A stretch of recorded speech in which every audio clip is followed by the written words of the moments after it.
Halo, apa kabar pemirsa Jawa Pos TV? Saya Suli Sesa hadir kembali dalam program Caleg Kita, sebuah program acara yang hadir untuk mewadahi para calon anggota legislatif yang akan bertarung dalam pemilihan umum legislatif 2024 mendatang, tepatnya pada bulan Februari tanggal 14. Dan kita ingin tahu visi misi dari para caleg yang kita hadirkan di Jawa Pos TV. Nah, salah satu caleg yang kita hadirkan dan sudah hadir di studio pada kesempatan kali ini kalau kita sering lihat ini agak nyeleneh kampanyenya, poster maupun balihonya yang kita saksikan dengan pose ngajak minum es teh ya, Pak, ya. Tagline-nya ayo nges teh disi. Wah, ini agak menarik. Kalau yang lainnya posenya agak serius ya, tapi ini malah ngajak minum es teh yang sekarang juga viral, es teh jumbo juga. Tapi saya ingin tahu nanti ada apa dengan es teh tersebut ya. Langsung dengan tamu kita, caleg kita yang sudah hadir bersama kita, yakni calon anggota legislatif Bapak Agung Budi Margono, STMM dari Partai Keadilan Sejahtera yang saat ini menjabat sebagai Ketua Fraksi PKS di DPRD Provinsi Jawa Tengah. Namun pada pemilihan anggota legislatif pada tahun ini beliau naik ke jenjang pusat, yakni sebagai calon anggota legislatif dari DPR RI. Saya langsung sapa Bapak Agung Budi Margono. Apa kabar? Assalamualaikum Pak Agung. Salam Mas Sulis. Sehat Pak Agung ya? Alhamdulillah sehat. Alhamdulillah sehat. Pak Agung, posenya hampir sama ya di poster-poster ya, minum es teh ini ya. Gitu ya, saya bilang gini. Gitu ya Pak Agung ya. Ini kok es teh Pak? Kan yang lagi ngetren kan kopi Pak Agung. Oh gitu ya? Iya. Ya itu sudah mainstream. Iya, kok enggak ayo ngopi gitu kan. Saya nunggu itu ngopi ya. Apa diganti juga ada ayo nges teh, juga ada ayo ngopi gitu Pak Agung. Kenapa? Filosofinya apa nih Pak Agung? Iya, memang kita saya ini sudah pemilu yang kelima ya. 2004 Alhamdulillah terpilih, 2009 kota ya, waktu itu di kota ya, kemudian 2014 juga di kota. Nah, ketika di tingkat provinsi ya kawan-kawan di tim itu memberikan masukan agar kampanye tidak biasa-biasa saja. Kalau standar kan biasanya fotonya pakai jas, pakai pecis, mohon doa restu. Ini tangannya ya. Dan dengan tagline yang relatif sama lah ya. Nah, kita merasa bahwa harus ada cara baru yang kemudian disampaikan, sehingga kalau mungkin masih ada ingat 2019 dulu saya pakai durian. Pakai durian, sehingga kalau ditulis caleg durian. Saya pakai hashtag Bangga Semarang. Itu adalah durian produk lokal Semarang. Itu durian di Mijen, durian Holil yang pernah juara nomor 1 di Indonesia. Nah, ketika 2024 ini ya banyak masukan ya harus dengan cara yang sama ya, walaupun mungkin dengan model yang berbeda. Pengen sih sama durian, tapi ya harus ada kreativitas dong. Durian lagi. Kemudian singkat cerita gagasannya adalah es teh. Kenapa es teh? Mungkin Mas juga tahu ya. Sekarang kalau bicara produk UMKM yang paling banyak sekarang dijual apa? Es teh. Jalan mana yang tidak jualan es teh sekarang? Bagi kami itu melihatnya adalah begini, itu adalah simbol ekonomi kreatif berbasis kerakyatan. Kita bicara, sering dengar kan ekonomi kreatif dengan 17 subsektor, salah satunya kuliner, ya kan? Ada fashion, ada videografi, konten kreatif dan segala macam. Nah, salah satunya kuliner. Nah, ini sebenarnya menjadi penting bahwa kita pengen dorong UMKM, startup anak-anak muda itu juga terus betul-betul bisa tumbuh. Memang dimulai dari UMKM skala kecil, mikro, bahkan ultra mikro seperti ini. Dan kita harapkan bisa dengan nilai yang sangat tinggi. Ada loh di sebuah negara tetangga kita Singapura itu, di satu botolnya tidak seperti kebanyakan kita jual di jalanan. Itu satu botolnya, satu merek itu sampai 600.000. Wah. Artinya mereka mampu membuat narasi, membuat sebuah cerita bahwa produknya itu mereka punya kualitas baik. Nah, ini satu hal yang saya sampaikan. Alasannya kenapa? Karena memang kita concern bahwa es teh ini sekarang suatu hal yang tidak hanya lain seperti kopi ya tadi ya, tapi ini menarik ini sampai tingkat masyarakat buat sesuatu itu satu kabar baik. Nah, harapannya nanti kita akan teruskan sehingga punya add value, nilai tambah sehingga bisa harganya baik. Nah, termasuk yang kedua, apalagi pas kemarin ya musim agak panas kan sudah musim hujan ya. Ya panas butuh ya minuman apa sih yang seger-seger gitu seger ya, Nah, tapi juga di sisi lain ini sedang musim pemilu nih agak panas lah ya antar saya bilang ngestek sih ben adem ya biar suasana tetap damai adem ya itu simbolik politik yang dipesankan. Filosofinya dalam ya, minum es teh biar adem, politik juga biar adem ya. Wah, ini lama-lama nanti jadi duta kuliner kan. Ya kurang lebih seperti itu Mas. Pak Agung, Anda pada tahun ini nanti pada Pileg naik ke pusat ya, DPR RI ya. Pada tahun sebelumnya DPRD provinsi. Ini atas pesanan Anda sendiri atau ini tugas dari partai? Ini tugas murni dari partai. Tugas dari partai. Dan itu memang tradisi kami di PKS, tugas penugasan, permintaan kawan-kawan karena kami ingin juga lebih eksis di tingkat pusat ya. Di mana PKS harapannya tetap bisa bertahan dengan jumlah kursi yang kemarin sudah ada yang terpilih kami diharapkan dengan penugasan itu ya sebagai bagian dari komponen partai. Saya juga dibesarkan 20 tahun saya jadi anggota DPRD, tahun ini persis saya 20 tahun sejak 2004 sampai 2024 ini ya tentu dalam rangka ya memberikan kebermanfaatan yang lebih luas, tidak hanya Kota Semarang. Selama ini kan saya DPRD-nya Kota Semarang, DPRD Provinsi juga dapilnya Kota Semarang. Dengan di tingkat pusat ini, maka tidak hanya Kota Semarang, ada Kendal, Kabupaten Kendal kemudian Kabupaten Semarang dan juga Kota Salatiga, seperti itu. Kendal, Semarang, Kota Semarang dan Salatiga ya, 3 wilayah itu ya Pak? 4. Kota Semarang, Kabupaten Semarang, Kabupaten Kendal dan Kota Salatiga. Nomor urut berapa Pak? Saya nomor urut 8. Nomor urut 8. Gampang itu ngapalinnya karena 88 ada sebuah produk katanya salep ya gitu ya. Mudah untuk ngapal, dan saya paling bawah ya. Biasanya sering disebut Singisor Dewi seperti itu. Dapil 1 nomor urut 8, partai nomor 88. 88 Pak, diingat aja. Kalau ingat salep ya, ingat Pak Agung lah gitu ya. Ya, Pak Agung, kalau bicara soal daerah pemilihan, Anda sudah sangat hafal luar dalam Pak ya. Apa yang akan Anda perjuangkan di daerah pemilihan Anda Pak Agung? Yang pasti bahwa dengan saya sekarang mulai lebih mengenali ya di 3 kabupaten kota yang lain, tidak hanya Kota Semarang, ada Kendal, Kabupaten Semarang, Salatiga, terutama Kabupaten Semarang dan Kendal ini kan basisnya rural ya, pedesaan.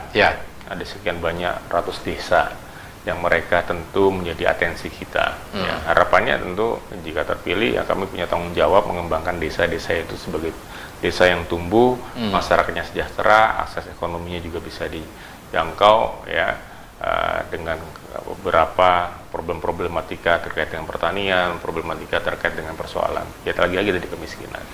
Ini hal yang saya lihat sendiri, saya rasakan sendiri, saya berdialog dengan mereka, menjadi kepentingan bersama, punya tanggung jawab untuk menaikkan harkat martabat mereka, termasuk dalam kondisi ekonominya mereka seperti itu. Dua wilayah yang Anda sebutkan, Kendal, Kabupaten Semarang kan hampir mirip ya Pak Agung ya, mungkin lebih ke fokus ke pedesaan. Tapi Kota Semarang sama Salatiga ini kan lebih spesifiknya lebih ke kota ya. Tentu perbedaannya terjadi masyarakatnya.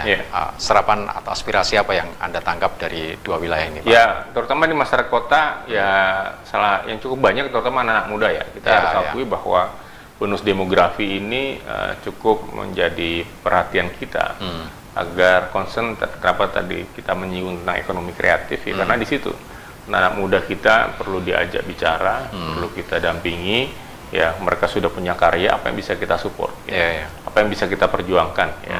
Saya cukup banyak membuat forum, bahkan beberapa waktu yang lalu saya rutin membuat forum namanya Forum Rebuan. Forum Rebuan Forum Rebuan ya, ngobrol anak-anak muda ya, kurang lebih hampir mirip seperti yang sekarang populer dengan capres kami Pak Anies ya, dengan desa Anies. Saya membuka diri siapa bertanya tentang parlemen. Alhamdulillah responnya sangat baik. Saya keliling juga tidak hanya Kota Semarang, saya ke Salatiga, Kendal, Kabupaten. Nah, anak muda itu punya harapan ya. Mereka juga bercerita apa karya-karya mereka, apa yang bisa disinergikan dengan pemerintah, dan disinilah fungsi legislator yang nanti bisa dilakukan. Dan saya katakan bahwa kalau di tingkat pusat pasti banyak hal yang bisa kita lakukan untuk membangun itu. Ya, Pak Agung, Anda kayaknya lebih juga concern ke sasaran ke Gen Z ya. Karena ini apakah karena mereka nanti pada pemilihan umum adalah pemilih terbanyak, Pak Agung? Ya pasti itu pemilih yang cukup banyak ya, termasuk bahkan disebut terbanyak. Itu bukan persoalannya, tapi kita ya sebagaimana mungkin pernah dilihat di baliho saya sebelum ST itu kan saya ada satu konten yang saya banyak juga sebarkan tentang kekhawatiran tentang Gen Z ya. 5 hal yang dikhawatirkan tentang Gen Z yang dipikirkan oleh Gen Z itu adalah survei global.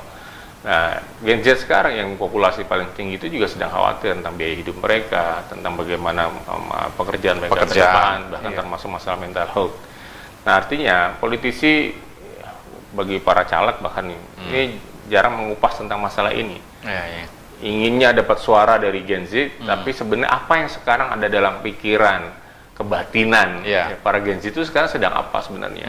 Nah, kami membuka itu. Ya, jadi sebenarnya narasi atau konten pertama yang saya rilis memang tentang masalah Gen Z, milenial.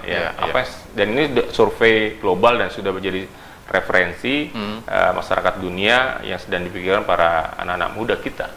Ya, salah satunya tadi saya sebutkan masalah mental health ya, biarnya kesehatan mental, bagaimana mereka juga ingin melakukan sesuatu hal, tapi kalau misalkan tidak punya kanal saluran, mohon maaf ya, beberapa case kita lihat di beberapa pemberitaan kan ada yang mengambil keputusan mengakhiri hidupnya dengan cara yang tidak tepat. Nah, ini perlu diajak obrol ya.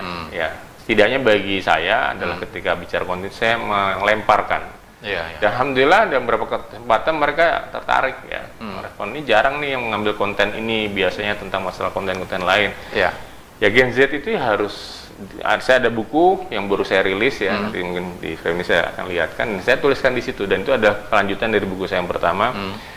Anak muda itu jangan hanya dibicarakan, tapi juga harus diperjuangkan. Itu quote yang saya juga pengen sampaikan, bahwa ya anak muda yang banyak ini harus jadi kesempatan kita untuk masa depan Indonesia yang lebih baik. Menarik ini ya apa yang disampaikan Pak Agung, lebih fokus ke Gen Z, tapi tidak hanya sekedar ingin dapat suaranya ya Pak ya, tapi bagaimana mereka juga harus diperjuangkan dan diperhatikan.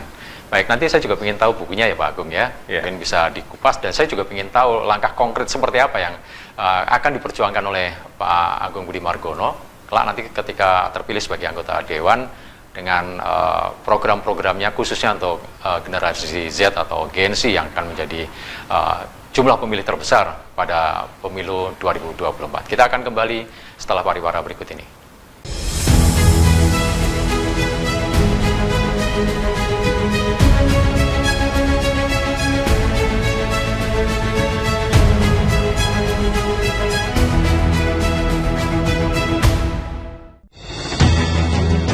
Dalam satu hari peristiwa pasti terjadi, dan untuk memenuhi kebutuhan Anda akan informasi, kami hadir menjelang waktu istirahat Anda. Majelis Hakim Pengadilan Negeri Jakarta Barat John Arman Saragih menjatuhkan vonis hukuman penjara seumur hidup pada terdakwa Teddy Minahasa. Update malam, setiap hari pukul 21.30 waktu Indonesia Barat. Di Jawa Post TV.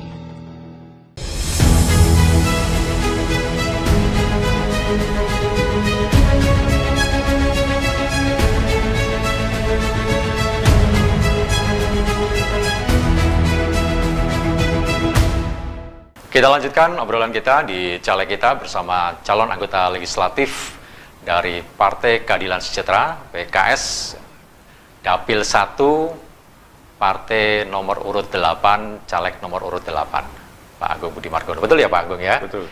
Ini gampang sebenarnya. Ya. Ingat salep ya, ingat Pak Agung lah pokoknya. Gak apa-apa ya Pak Agung ya? Iya, itu yang saya memudahkan.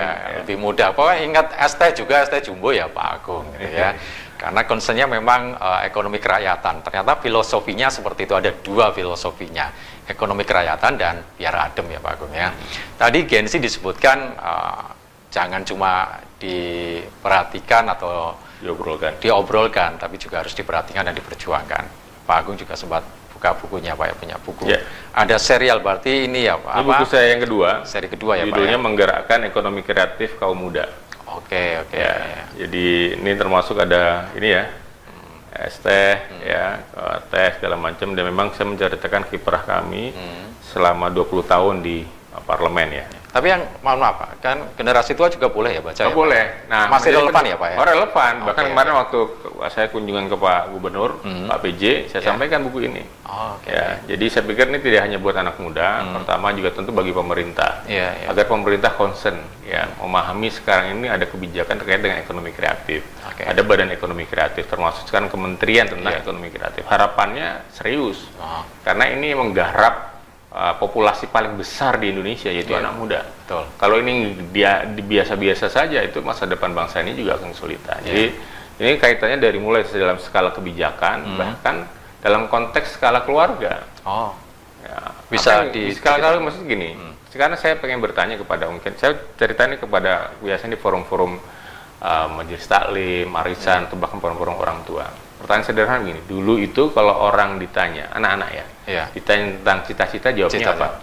Dokter, tentara, pilot, ya, mainstream itu, ya bagus ya.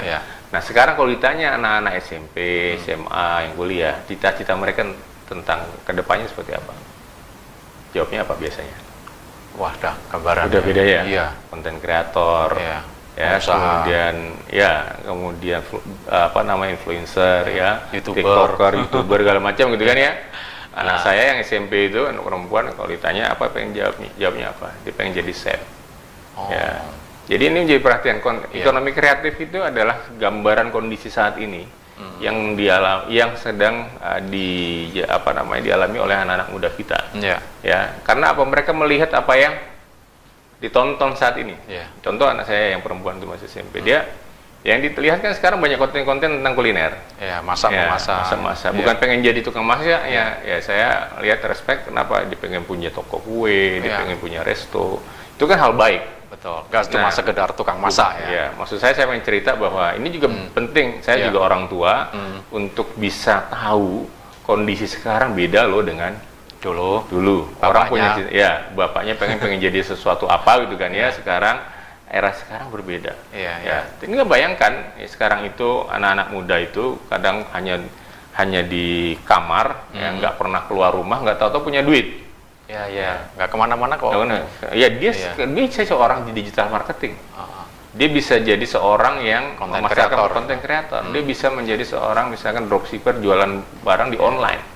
Affiliate gitu kan. Affiliate dan segala macam. Artinya ya memang era sekarang era yang sudah berubah. Dan artinya saya katakan ekonomi kreatif itu sekarang memang menjadi sesuatu hal yang mendisruption ya. Profesi-profesi yang dulunya bukan berarti tidak penting, saat ini tetap penting. Dokter kita butuh, tentara kita butuh, polisi segala macam itu butuh. Nah, tapi ada profesi-profesi baru yang kalau dalam, coba saja di googling ya, apa sih definisi ekonomi kreatif? Saya tadi sebutkan 17 subsektor. Ada seorang desainer, seorang musisi, seorang bicara film, termasuk bicara kuliner.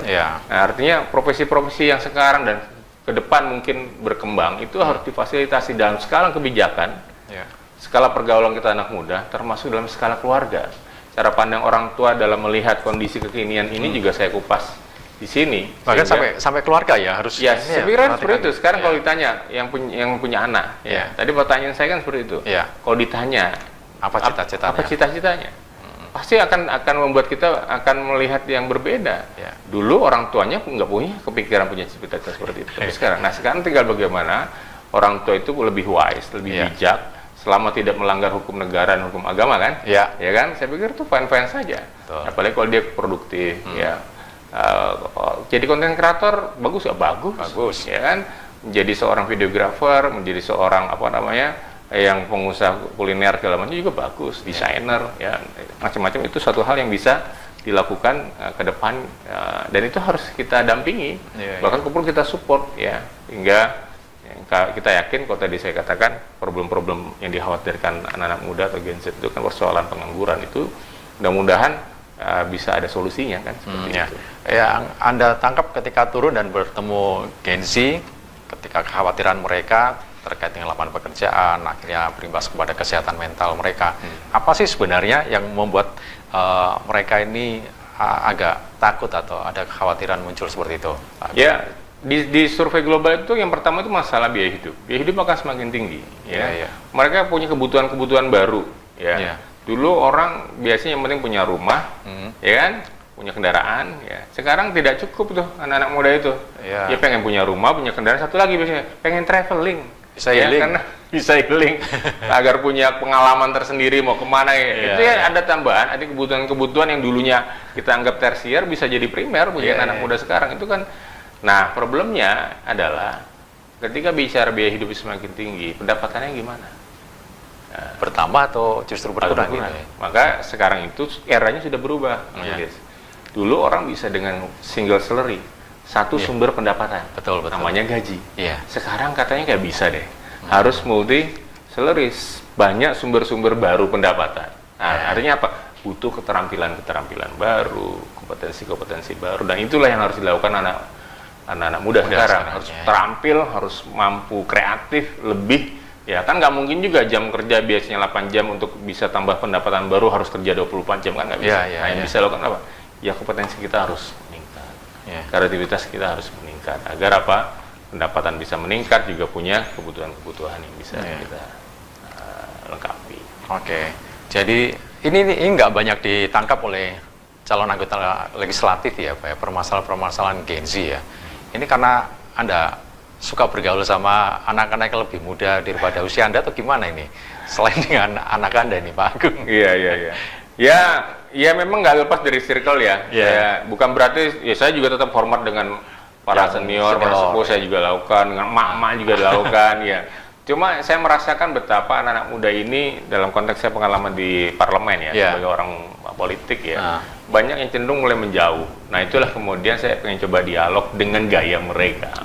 Gak bisa saya dengan gaya formal. Anak muda itu cenderung awalnya dari casing. Kenapa saya mulai dari 2019? Jadi bukan sekarang saja. Saya awalnya dulu ketika saya pimpinan Dewan di DPRD Kota Semarang, saya banyak masukan. Ya kalau pengen ketemu anak muda ya dengan casingnya anak muda, dengan lingkungannya anak muda. Ya kan, ya biasanya sih jarang saya batikan seperti ini, biasanya kaosan gitu kan. Nggak pakai belangkon ya Pak? Ini biar apa ya, juga sebenarnya ada hal yang tidak formal banget ya. Tadi saya katakan tidak perlu berjas, kemudian apa berpecis gitu kan, secara formal seperti pejabat. Cenderung banyak masukan ke kami, mereka mungkin malah menjadi menjaga jarak. Nah, formal, santai, bahkan tidak harus di gedung-gedung formal. Kadang-kala harus ke kafe. Nah, saya buat forum-forum itu. Ya di kafe kita ngobrol yang memang ya punya frekuensi yang sama dengan anak. Jadi nggak ujuk-ujuk ya ketemu Gen Z pas mau nyalek aja ya Pak Agung ya. 2019 sudah tagline-nya sudah milenial banget lah. Durian gitu ya. Saya kira dulu waktu mengkampanyekan sambil bawa durian itu, ini Pak Agung ini ya, sambilannya jualan durian atau gimana gitu kan. Ini sambilannya jualan es teh. Paling tidak itu membantu pelaku UMKM yang bergerak di bidang penjualan es teh ikut terangkat juga ya Pak. Insya Allah. Mana saya bikin rekor dunia juga tuh dengan Leprit ya. Serentak kita minum es teh terbanyak itu 4.700 orang. Ya alhamdulillah. Ya ini pesan ya, pesan ke banyak orang agar politik itu ya boleh dong dengan gimmick, tapi ya ada tujuannya. Tadi terima kasih saya bisa jelaskan kenapa sih harus pegang yang nggak beda ya, tapi kita punya narasi ini untuk bantu UMKM, ini untuk gimana caranya kita harus lebih kreatif ya, karena ini simbol ekonomi kreatif berbasis kerakyatan. 5 tahun lagi apa ya gimmicknya Pak Agung ya? Saya kok membayangkan. Kita lihat nanti. Setiap era berubah maksudnya kan, setiap era berubah. Pisang goreng atau gimana itu Pak ya? Boleh jadi. Tapi paling tidak ada enggak ini Pak, apa konstituen penjual es teh yang merasa terbantu, ikut membantu promosi juga ini Pak. Ada yang ini pastilah. Juga, artinya kita kalau punya event, ya pastilah teman-teman bersinggungan dengan para UMKM. Jadi biar yang kemudian yang menyediakan mereka ya bagi apa penjual es teh sehari ada yang bisa borong sekian puluh atau mungkin sekian ratus, itu juga tidak banyak kan sebenarnya dari segi jumlah, tapi itu bisa membantu ya memberdayakan, dan kita bisa bareng-bareng ceria ya. Nggak ada kan minum es teh sambil ngamuk gitu kan, pasti dengan gembira ya, seger gitu kan. Ya kecuali ya harus hati-hati kalau musim hujan, bisa pilek aja. Bisa pilek. Tapi dari data ini pembeli terbanyak atau terbesar es teh jumbo khususnya Pak Agung ya, memang generasi Z ini Pak Agung. Iya. Hampir 60% ini. Betul. Ya, pokoknya dan itu nggak bicara tentang mau musim panas atau musim hujan. Dia. Musim hujan anak muda tetap stay ajar karena merasa ya anak muda masih sehat. Sehat. Beda dengan orang tua, kalau sudah bicara yang agak panas biasanya oh ini udah bicara umur kan. Iya. Oh udan-udan minum es teh ngono. Wah, ini orang tua kelihatan Pak. Kalau anak muda mah ajar aja Pak ya. Oke, ini jadi saya tahu ini kenapa Pak Agung mengangkat es teh sebagai tagline-nya ya. Ini terjawab sudah. Saya memang selalu akan tanyakan ini kalau ketemu Pak Agung ya, filosofi kampanye nges teh dhisik. Baik Pak Agung, nanti kita lanjutkan lagi obrolan kita. Saya juga masih banyak tanya, khususnya posternya Pak Agung ada beberapa hal, 9 permasalahan ya Pak Agung. 5 permasalahan. 5 permasalahan. Salah satunya mungkin kalau nggak salah ya saya baca karena sambil jalan Pak Agung ya. Perubahan iklim juga ya Pak, pelayanan kesehatan. Nanti kita akan lanjutkan obrolan kita bersama calon anggota legislatif dari Dapil 1 dari Partai Keadilan Sejahtera nomor urut 8, partainya nomor urutnya juga nomor urut 8. Kita akan kembali sesaat lagi.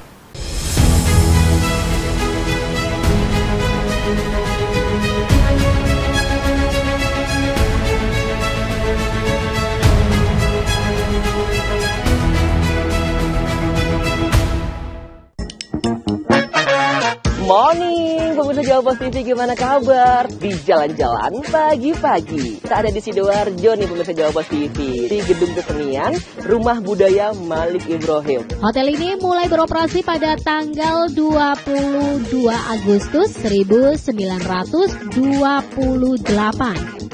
Jalan-jalan pagi-pagi hadir setiap hari pukul 7 hingga 8 waktu Indonesia Barat di Jawa Post TV.